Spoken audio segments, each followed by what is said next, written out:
Baik, di sini kita pindahkan dulu datanya ke dalam file Excel seperti ini. Setelah sudah kita copy yang di Excel, kita pindahkan ke SPSS. Nanti tampilannya seperti ini dan variabel view-nya seperti ini. Jangan lupa ini diganti namanya. Kemudian kita lakukan analisis.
Setelah analisis regresi tadi, kita interpretasikan.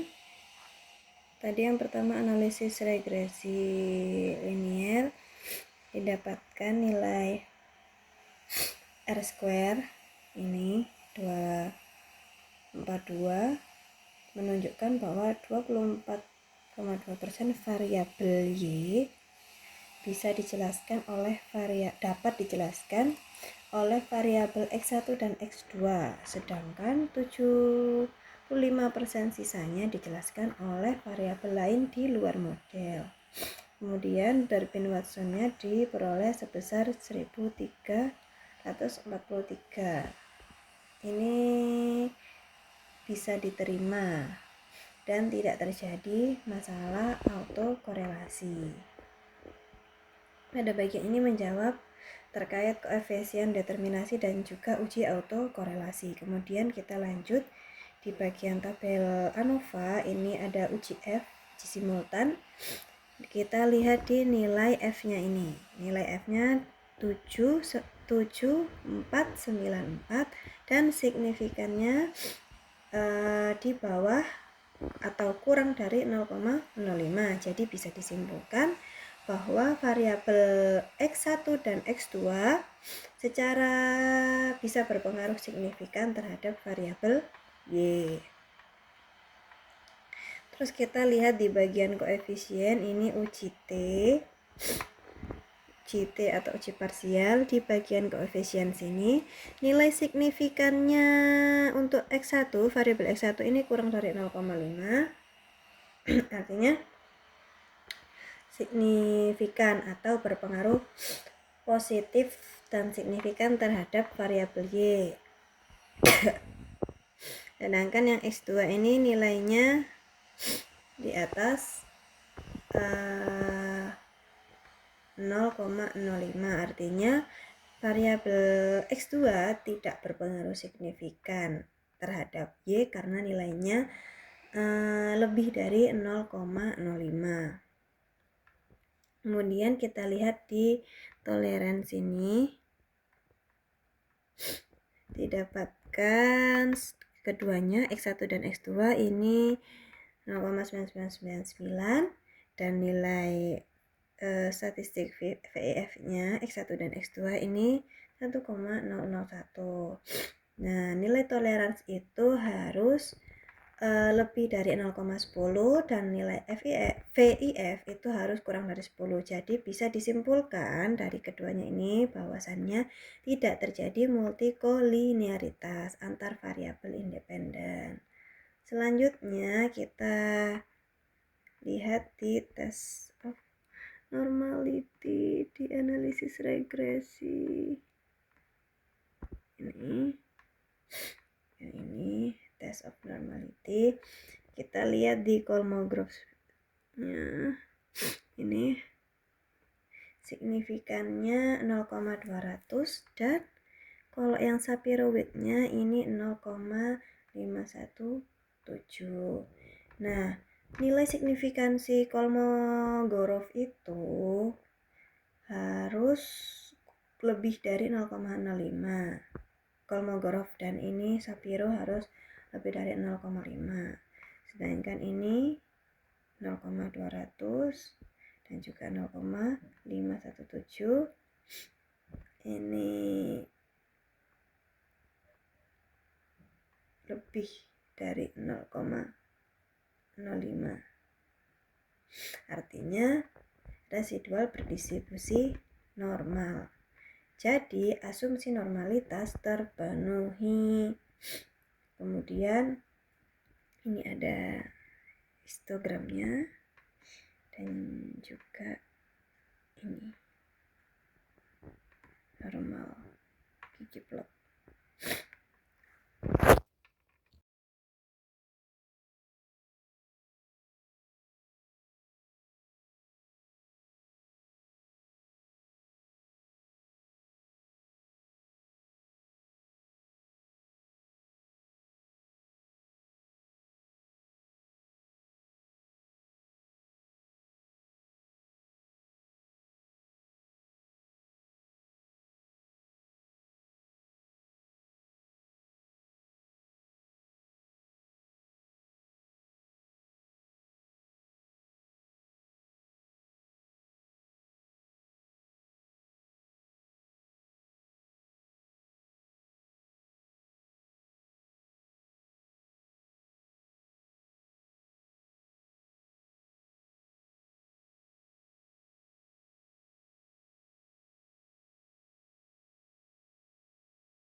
Jadi nilai signifikansi ini kalau misalkan uji heteroskedastisitas itu kalau signifikansinya lebih atau di atas 0,05 berarti terjadi heteros heteroskedastisitas. Tapi kalau nilainya di atas atau lebih besar dari 0,05 berarti tidak terjadi heteroskedastisitas. Nah, di sini kita lihat nilainya di atas semua ya. Berarti tidak terjadi heteroskedastisitas.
signifikan. Ini ANOVA signifikansinya 0,22, di mana nilai tersebut, nilai ini kurang dari 0,05. Artinya model moderasi ini layak digunakan. Terus kita lihat di koefisien ini. Wah, kita lihat satu-satu ya.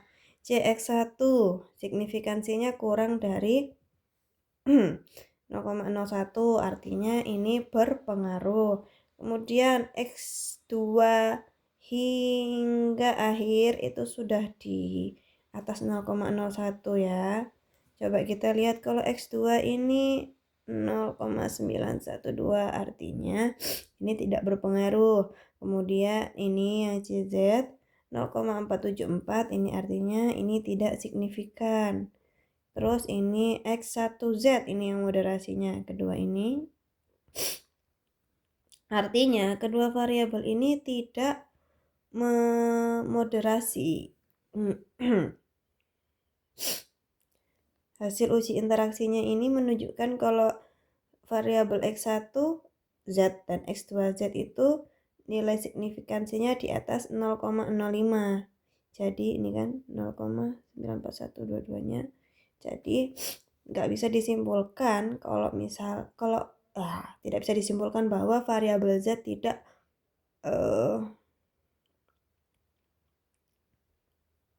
variabel Z ini tidak memoderasi pengaruh X1 dan X2 terhadap Y, seperti itu.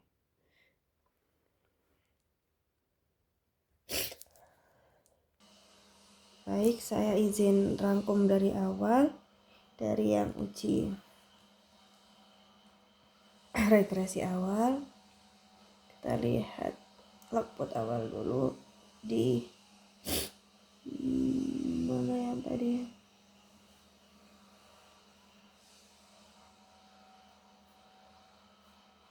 Nah ini di awal tadi model summary R-square-nya bisa kita lihat nilainya 0,242, menunjukkan bahwa 24,2% variasi Y dapat dijelaskan oleh X1 dan X2.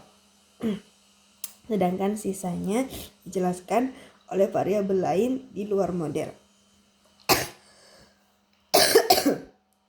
Kemudian kita lihat di Darwin-Watson nilainya sebesar 1,343. Ini berada di antara angka 2 karena kan Darwin-Watson itu antara 1,5 sampai 2,5, artinya tidak terjadi autokorelasi. Kemudian kita lanjut, kita lihat tabel ANOVA. Nilai signifikansinya ini kurang dari 0,05. Artinya X1 dan X2 secara langsung berpengaruh signifikan terhadap variabel Y. Tabel ini bisa menjawab apakah X1 dan X2 berpengaruh terhadap Y. Kemudian kita lihat pada tabel koefisien. Ini nilai signifikansinya kita bisa lihat 0,01 di bawah 0,05 yang variabel X1. Dan artinya variabel X1 berpengaruh signifikan terhadap Y karena nilainya ini di bawah atau kurang dari 0,05. Sedangkan nilai signifikansi dari X2 ini lebih atau di atas 0,05, artinya variabel X2 ini tidak berpengaruh signifikan terhadap Y. Ini kita pakai untuk uji parsial. Kemudian untuk uji multikolinearitas kita bisa lihat di kolom ini. Nih, kolinearity statistik ini di tolerance dan juga VIF. Ini nilai toleransinya 0,999, artinya nilai toleransi itu harus lebih dari 0,10 dan nilai VIF itu harus kurang dari 10. Nah, kalau misalkan kita lihat nih toleransinya lebih atau di atas 0,10. Artinya dan nilai VIF-nya kurang dari 10, artinya tidak terjadi multikolinearitas antar variabel independen. Terus kita lanjut di uji normalitas. Bisa kita lihat di test of normality. Test of normality. Yang ini.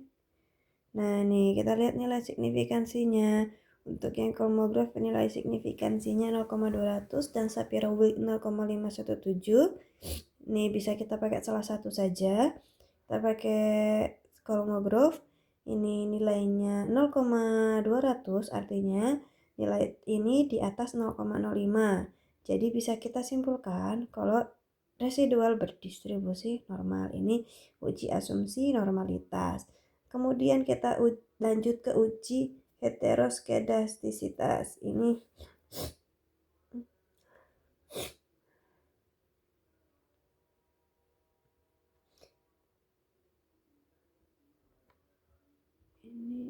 lanjut yang sini. Nah, nilainya lihat di tabel koefisien ini, nilainya di atas 0,05, ini 1000 semua. Jadi bisa disimpulkan bahwa tidak terjadi heteroskedastisitas dalam model regresi ini. Kemudian langkah selanjutnya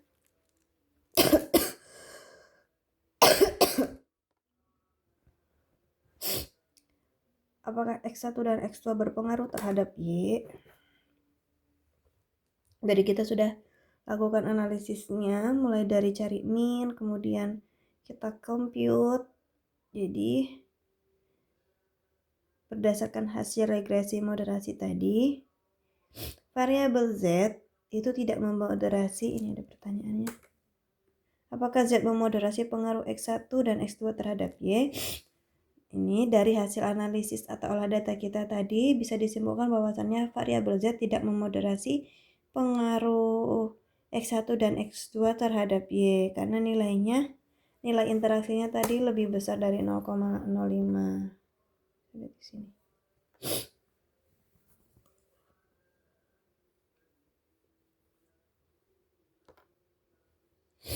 Nilainya lebih besar dari 0,05 ini. Signifikansinya X1Z dan X2Z.